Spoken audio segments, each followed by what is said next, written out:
ఓం సమర్థ సద్గురు శ్రీ సాయినాథాయ నమః. అధ్యాయం 18 రెండవ విభాగం. అంతకుముందే చావిడి కప్పును తెల్లగుడ్డతో అలంకరించేవారు. చుట్టూ రంగురంగుల దీపాలు, అద్దాలు అమర్చేవారు. ముందుగా తాత్య వెళ్లి బాబాకు ఆసనము ఆనుకోవడానికి చెక్క అమర్చి సాయిని కూర్చోబెట్టి అందమైన కోటు తొడిగేవారు. భక్తులు చక్కని కుర్చీ, కిరీటము, పూలమాలలు, ఆభరణాలతో ఆయనను అలంకరించి వారి నుదుట కస్తూరి చందనాలతో నిలువు గీతలు గీసి చుక్క పెట్టి బాబాను తనివితీరా చూసి ఆనందించేవారు. ఆయన ఏ క్షణాన కోపం వచ్చి వారిని పారేస్తారోనన్న భయంతో కొందరు తాము తెచ్చిన తలగుడ్డలు, కిరీటము ఆయన తలపై పెట్టక ఆ పైగా పట్టుకునేవారు. సాయి ప్రేమతో వారి భావానికి తల ఒగ్గేవారు. ఆ అలంకారంతో ఆయనెంతో అందంగా ఉండేవారు. అప్పుడు నిమోన్కర్ బాబాకు ఛత్రం పట్టేవారు. భక్తులు ఒక వంక చామరలతో వీస్తుంటే శ్యామ చిలింలో నిప్పేసి తాత్యాకిచ్చేవాడు. అతనది రాజుకునేలా చేసి సాయికిచ్చేవాడు. ఆయన పొగ పీల్చి మహల్సాపతికి, మిగిలిన భక్తులకు అందించేవారు. ఆ చిలిం గురించి హేమాద్ పంత్ ఇలా వ్రాశాడు: ఆ చేతనమైన ఆ చిలం ధన్యమైంది. మొదట అదెంతో కఠోర తపస్సు చేసింది. కుమ్మరి దానిని మట్టిగా కాళ్ళ క్రింద తొక్కి గొట్టం చేసి ఎండబెడతాడు. తర్వాత నిప్పుల్లో కాలుస్తాడు. అప్పుడే దానికి సాయి స్పర్శ, పెదవుల స్పర్శ లభించేది. ఇలాంటి సందర్భాలలో కూడా సాయికి ఒక్కొక్కప్పుడు కోపావేశం తొంగి చూసేది. ఫిబ్రవరి 26, 1912న చావిడి ఉత్సవానికి మసీదుపై దీపాలు పెట్టడానికి పైకెక్కిన వాళ్ళను ఆయన తిట్టారు. ఊరేగింపు బయలుదేరగానే శ్రీమతి జోగ్పై సట్కా విసిరారు. చావిడిలో ఆరతి కాగానే కోపంతో జోగ్ చేతులు పట్టుకొని ఆరతి ఎందుకిచ్చావని గద్దరించారు.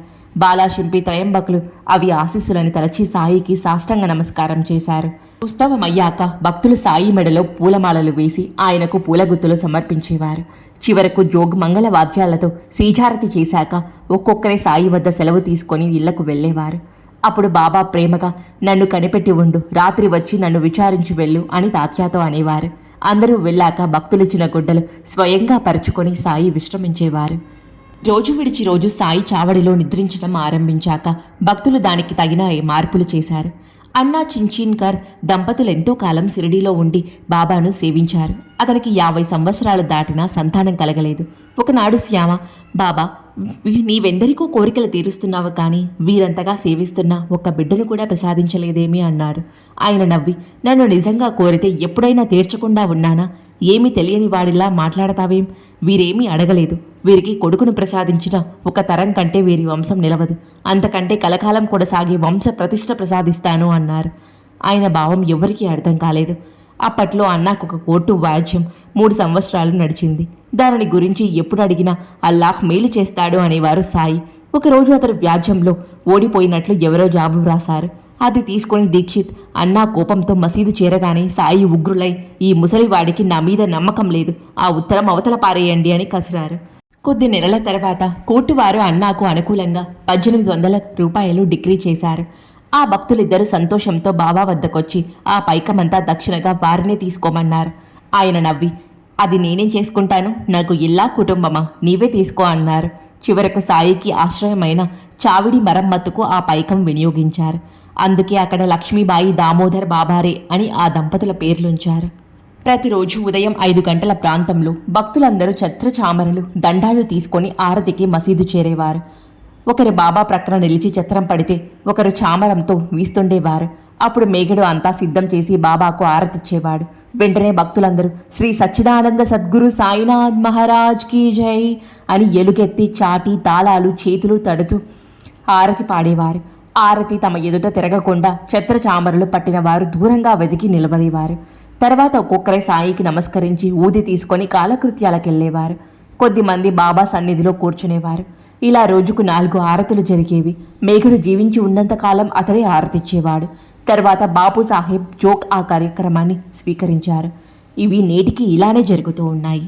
రోజు ఉదయం 8:30 ప్రాంతంలో సాయి లెండికి వెళ్ళి వచ్చేవారు. అప్పుడు మొదట మసీదు ముంగిట వాద్యగాళ్లు చేరి మేళం వాయించేవారు. టోపీ, దండం, ప్రత్యేక దుస్తులు ధరించిన 2 సేవకులు మసీదు మెట్ల మీద నిలిచేవారు. వారందరితో కలిసి సాయి బయటకొచ్చి మసీదు మలుపులో మారుతి ఎదుటకొచ్చి అటువైపుకు కుడి చేత్తో చిత్రమైన సైగలు చేసేవారు. తర్వాత 4 దిక్కుల వైపు తిరిగి తీక్షణంగా చూస్తూ అవే సైగలు చేసేవారు.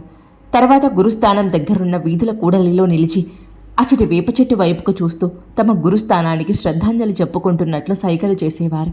తర్వాత మిగిలిన 3 దిక్కుల వైపులకు అలానే సైగలు చేసేవారు.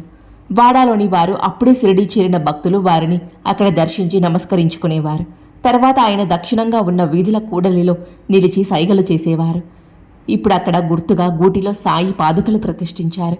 అక్కడ పీలాజీ గురు ఇల్లు మాత్రమే ఉండేది. అక్కడ నుండి లెండి కనిపించేది. ఒకరోజు ఆ సమయంలో లెండిలోని ఒక చెట్టును ప్రభుత్వ కూలీలు నరుకుతున్నారు. అది చూసి గురవ్ కుమారునితో సాయి, ఆ చెట్టు నరకవద్దని చెప్పు, దానికి ప్రాణం ఉంటుంది అన్నారు. ఆ యువకుడు వారు మనం చెబితే వింటారా అన్నాడు. క్షణంలో బాబాకు కోపం వచ్చింది. వెధవా, నీకెంత తెలివి పెరిగిందిరా అని అతన్ని పక్కనే చూస్తూ ఊరుకున్న బూటీ, జోగ్, పస్లేలను కూడా కొట్టారు. కానీ మరుక్షణమే శాంతించారు. తర్వాత ఆయన దక్షిణంగా ఇప్పుడు విటలోని మందిరం ఉన్న చోట ఆ ఇంటి గోడను ఆనుకుని నిలిచేవారు. భక్తులు ఆయనకు మరల నమస్కరించుకున్నాక ఇంకా దక్షిణంగా చౌరస్తాలో నిలిచి అన్ని దిక్కుల వైపు సైగలు చేసేవారు. అక్కడి నుండి పడమరగా ఇప్పుడు కానిప్నాథ్ మందిరం ఉన్న చోట రహదారి ప్రక్కనే నిలిచి మొదట ఖండోబా వైపు, తర్వాత మిగిలిన దిక్కుల వైపు తిరిగి సైగలు చేసేవారు. అక్కడి నుండి ఉత్తరంగా రహదారి ప్రక్కనే నిలిచి లెండికి చేరేవారు. అందులోకి దక్షిణంగా ఉండిన చిన్న పాటన సాయి, అబ్దుల్లా లెండిలోకి ప్రవేశించేవారు. మిగిలిన వారు తూర్పుగా ఉన్న బాట వద్ద వేచి ఉండేవారు. సాయి ఆ తూపులో నిత్య కృత్యాలు తీర్చుకునేవారు. మానవ శ్రేయస్సు కోసం సాయి నిత్యము అక్కడ సల్పిన కృషికి ఆ చెట్లు, ఆయన స్థాపించిన శాశ్వతమైన జ్ఞానజ్యోతికి ఆ నందదీపము సంకేతాలుగా నిలిచాయి. అక్కడ నిత్యకృత్యాలు తీర్చుకున్నాక సాయి వచ్చిన దారిని తిరిగొచ్చేవారు కానీ తూర్పుగా దగ్గర దారిన మసీదుకొచ్చేవారు కాదు. జీవుల శరీరంలో శ్వాస, ప్రకృతిలోని మానవతా ధర్మాలలాగా సాయి కూడా తమ పంథాను ఎన్నడూ మార్చేవారు కాదు. షిరిడీలో మనం ఎప్పుడు నడిచినా ఆ బాటలోని ప్రతి ఇసుక రేణువు సుమారు 60 సంవత్సరాల సాయి సంచారంతో పవిత్రమైనదని గుర్తుంచుకోవాలి. షిరిడీలో జరిగే పండుగలన్నింటిలో మత సామరస్యమే సాయి సంకల్పం కనుక షిరిడీలో శ్రీరామనవమి జరపాలని హిందువులకు, ఉరుసు జరపాలని ముస్లింలకు స్ఫోరించింది. కోపర్గావ్ సర్కిల్లో ఇన్స్పెక్టర్గా పనిచేసిన గోపాలరావు గుండూకు 3 వివాహాలు చేసుకున్న, దాము అన్నాకు 2 వివాహాలు చేసుకున్న బిడ్డలు కలగలేదు. చివరకు సాయి ఆశీస్సులతో వారికి సంతానం కలిగింది. అందువలన వీరు 1897వ సంవత్సరంలో సాయి సన్నిధిలో ఉరుసు జరపాలనుకున్నారు. కానీ ఆ గ్రామాధికారి అడ్డు చెప్పడం వలన ప్రభుత్వం ఒప్పుకోలేదు. కానీ చివరకు సాయి దయతో అనుమతించింది.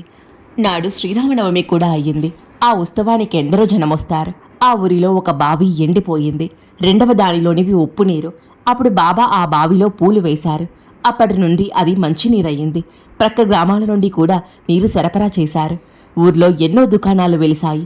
ఆ ముందు రోజు రాధాకృష్ణ అయ్యి మసీదు కడిగి మసిబారిన గోడలు శుభ్రం చేసేది. సాయి మసీదులో ఉంటే చెయ్యనివ్వరని ఆయన చావిడికి వెళ్ళిన రాత్రే ఆమె ఆ పనులు చేసేది. ఉరుసుకు దామో అన్న, నిమోర్కర్లు 2 జెండాలు, అమీర్ షక్కర్ దళాల్ చందనము సమర్పించేవారు. ఆ గంధం ఒక పల్లెంలో ఉంచి జెండాలతో పాటు మేళతాళాలతో ఊరేగించి చివరకు ఆ గంధం మసీదులో గోడల మీద చేతులతో అద్దేవారు. జెండాలు మసీదుకు 2 వైపులా కట్టేవారు. ఉత్సవం ఏర్పాట్లన్నీ తాతయ్య చూస్తే భక్తుల అవసరాలు రాధాకృష్ణ అయి చూచుకునేది. భారీ ఎత్తున అన్నదానము కూడా ప్రతి సంవత్సరము జరిగేది. భీష్మ అనే భక్తునికి 1911వ సంవత్సరంలో శ్రీరామనవమి కూడా జరపాలని తోచి సాయిని కోరితే ఆయన సమ్మతించారు. సంతత్వాడ అంటే సొంటి పటిక బెల్లం పొడి ప్రసాదం రాధాకృష్ణ అయి తయారు చేసేది. మసీదంతా పచ్చని తోరణాలు కట్టారు. రామచరణం సందర్భంగా రాధాకృష్ణ అయి మసీదులో ఒక ఊయల కట్టింది. భీష్ముడు కీర్తనకారుడుగా నిలిచాడు. భీష్ముని కీర్తనాకాంత సిద్ధమవగానే సాయి కాకా మహాజనితో ఏమిటి హంగామా అన్నారు. రామనవమి సంగతి చెప్పగానే నింబారు వద్దనున్న ఒక పూలమాల హార్మోనియం వాయించనున్న కాకా మహాజని మెడలోనూ మరొకటి భీష్ముని మెడలోనూ వేయించారు. కీర్తన దిగ్విజయంగా ముగిసింది. భక్తులు తన్మయులై జయాకారాలతో, నృత్య గీతాదులతో ఎర్రని పొడి పైకెగరవేశారు. అది సాయి కళ్ళల్లో పడడంతో ఆయన ఉగ్రులై అందరినీ తిట్టారు. ఎటు వాళ్ళటు పారిపోగా కొద్దిమంది మాత్రం ఆ తిట్లను ఆశీస్సులుగా స్వీకరించారు. మానవులలోని అరిషడ్ వర్గాలనే రాక్షసులను చంపడానికి రాముడు అవతరించినప్పుడు సాయి ఆవేశపడడం సహజమే. అంతేకాదు, భక్తులు ఎప్పుడు కొత్త పని ప్రారంభించినా బాబా ఆవేశపడేవారు. అప్పుడు ఆయన ఊయల విరగ్గొడతారని భయపడి కాకా మహాజన్ని దానిని విప్పబోయాడు. సాయి శాంతించి ఉత్సవం పూర్తి కాలేదని చెప్పి వారించారు. నాటి ఆరతి, మరోరోజు కీర్తన, గోపాల కలోత్సవాలు కూడా చక్కగా జరిగాయి. ఇలా ఒకే రోజు రామనవమి, పగలు జెండా ఉత్సవము, సాయంత్రం గంధము జరిగాయి. భక్తుల మతభేదాలు మరచి రెండింటిలోనూ ఉత్సాహంగా పాల్గొన్నారు. 1913వ సంవత్సరం నుండి నవమికి ముందు నామ సప్తాహం కూడా ప్రారంభించారు. ఆ సంవత్సరం బాలాబువా మాలి 1914వ సంవత్సరంలో బాలాబువా సురాత్లో కీర్తన చేశారు. ఆ సంవత్సరం నుండి సాయి ఆ సేవను దాసగనకు అప్పగించారు. క్రమంగా ఆ ఉత్సవానికి వచ్చే జనుల సంఖ్య కొన్ని సంవత్సరాలలో 75,000కు దాకా పెరిగింది. అయినా అంటువ్యాధులు, కలహాల వంటివి ఎన్నడూ జరగలేదు. దుకాణాలు, సంతర్పణలు, కుస్తీ పోటీల వంటి వినోద కాలక్షేపాలు పెరిగిపోయాయి. గుర్రము, పల్లకీ రథము, వంట పాత్రలు మొదలగునవి భక్తులు సమర్పించడంతో సాయి సన్నిధి ఒక సంస్థానంలా రూపుదిద్దుకున్నది. అయినా నీటి విద్యుత్ దీపాలకు అతీతంగా వెలిగే నక్షత్ర గ్రహ గోళాలలాగా మహానగరాల సవ్వడి మాటనున్న అతి సామాన్యము, అపారము అయిన ఆకాశంలా ఈ వైభవం చాటున సాయి మాత్రం మహత్తరము, అతి నిరాడంబరము అయిన జీవితాన్ని ఆయన కొనసాగిస్తున్నారు. ఒక రామనవమికి మహానగరాల నుండి కోటీశ్వరులు ఎన్నో మిఠాయిలు తెచ్చి అర్పించారు. కానీ సాయి నా భోజనం ఇంకా రాలేదన్నారు. కొంతసేపటికి ఆయన శ్యామతో ఈ జనంలో నెట్టుకు రాలేక ఒక ముసలి పేదరాలు రోడ్డు ప్రక్కన చెట్టు కింద కూర్చొని ఉన్నది. ఆమెను తీసుకురా అన్నారు. తీసుకురాగానే ఆమెతో బాబా నాకేమి తెచ్చావు అన్నారు. ఆమె ఆ ముందు రోజు సాయి కోసం జొన్న రొట్టెలు చేసుకొచ్చింది. కానీ మసీదులోని విలువైన నైవేద్యాలను చూసి సిగ్గుపడి ఏమీ తేలేదన్నది. కానీ సాయి ఆమె దాచిపెట్టుకున్న మూట అడిగి తీసుకొని ఇది మన భోజనం అంటూ ఎంతో ఇష్టంగా తిన్నారు. 1908వ సంవత్సరంలో ఒకరోజు పండరి నుండి వచ్చిన కృష్ణాజీ నూల్కర్ చావడిలో ఉన్నాడు. బాబా శ్యామతో ఆ ముసలయ్యను దునివద్ద స్తంభాన్ని పూజించుకోమని చెప్పు అని అతడు చెప్పి రాగానే మీరంతా కూడా చేసుకోరాదా అన్నారు సాయి. దేవా మీకైతే చేస్తాము కానీ స్తంభాన్ని ఎందుకు పూజిస్తాము అన్నాడు శ్యామ. మొదట అంగీకరించని బాబా అతడు పట్టుబట్టిన మీదట ఒప్పుకున్నారు. ఇంతలో నూల్కర్ పంచాంగం చూసి నాడు గురు పౌర్ణిమ, తాత్యా దాదా కేల్కర్, శ్యామ మొదలైన వారు సాయికి దోవతులిచ్చి పూజించారు. అప్పటి నుండి షిరిడిలో గురుపూర్ణిమ చేసుకోవడం ఆచారమయ్యింది. సాయి నోటి మీదుగా భక్తులకు చేసుకోమని చెప్పిన ఉత్సవము అదొక్కటే. అయితే సాయి స్తంభాన్నెందుకు పూజించమన్నారు? భక్తుల శ్రేయస్సు కోరి మాత్రమే గురువుని సేవించు అన్న భావాన్ని సంకేతంగా సాయి చెప్పారు. గురువెన్నడూ నన్ను పూజించు అనడు. జ్ఞాని దృష్టిలో అందరూ పరమాత్మ రూపాలే. వారికి శిష్యులు ఎలా ఉంటారు? తాను గురువునని తలచేవాడు ఆ పేరుకే తగడు అన్నారు రమణ మహర్షి. అలా అనలేదు కనుకనే సాయి సద్గురుడు. ఇంటికప్పుడు మోసే ఆధారం స్తంభము. అది నీళ్ళలో దృఢంగా నాటుకొని ఉంటుంది. అదే దాని బలము. ఆ బలంతోనే ఆ భవనాన్ని ఆశ్రయించే వారందరినీ రక్షిస్తుంది. అలాగే సద్గురువు సర్వానికి ఆధారమైన ఆత్మనిష్టలో గురుభక్తిలో నాటుకొని ఉంటారు. అంటే గురుభక్తి రూపమైన ఆత్మనిష్ట వలన గురువు కూడా తమను ఆశ్రయించవలసిన వారిని రక్షిస్తారు. స్తంభంలాగే గురు రూపాన్ని తగు రీతిన కొలవమని సాయి భావం. అంతేకాదు సాయి శరణానందులతో తాము మసీదులోని స్తంభం కిందనున్న గృహలో చాలా కాలం తపస్సు చేసినట్లు సాయి చెప్పారు. చతుర్విధ పురుషార్థాలను సాధించుకోవడానికి సర్వజీవులకు ఆశ్రయము, అవకాశము అయిన ఈ జగత్తని ద్వారకామాయికి ఆధారమైన మూలస్తంభమే సకల విశ్వరూపుడైన సద్గురువు. అందుకే ఇట్టి మహనీయుని ఇస్లాంలో కుతుబ్ అంటే ధర్మస్తంభము అంటారు.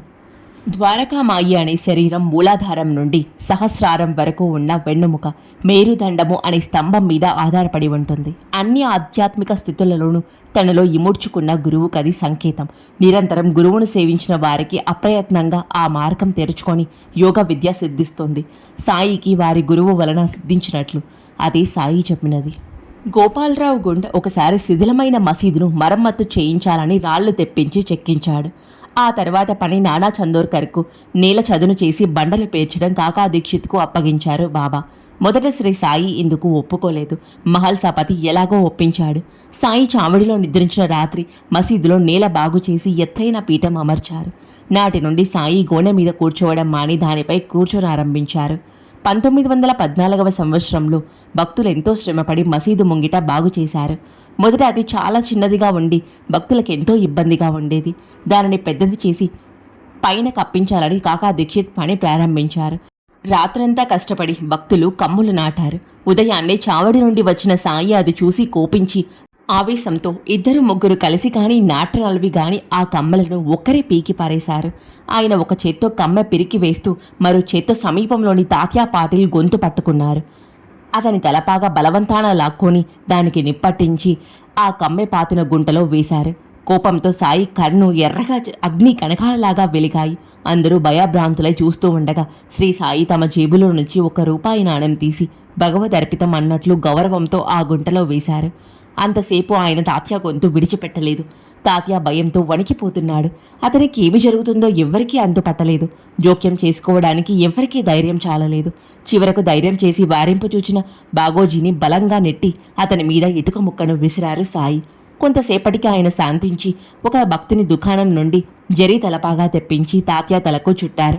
అది చూసి భక్తులు ఆశ్చర్యపోయారు.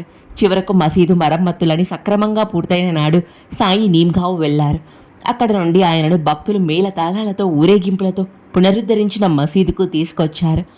ఈ కట్టుబడి పని చేసిన వారిలో కొండాజీ, గాబాజీ, తుకారాం అనే ముగ్గురు సోదరులు వడ్రంగి కుటుంబానికి చెందినవారు ప్రధాన పాత్ర వహించారు.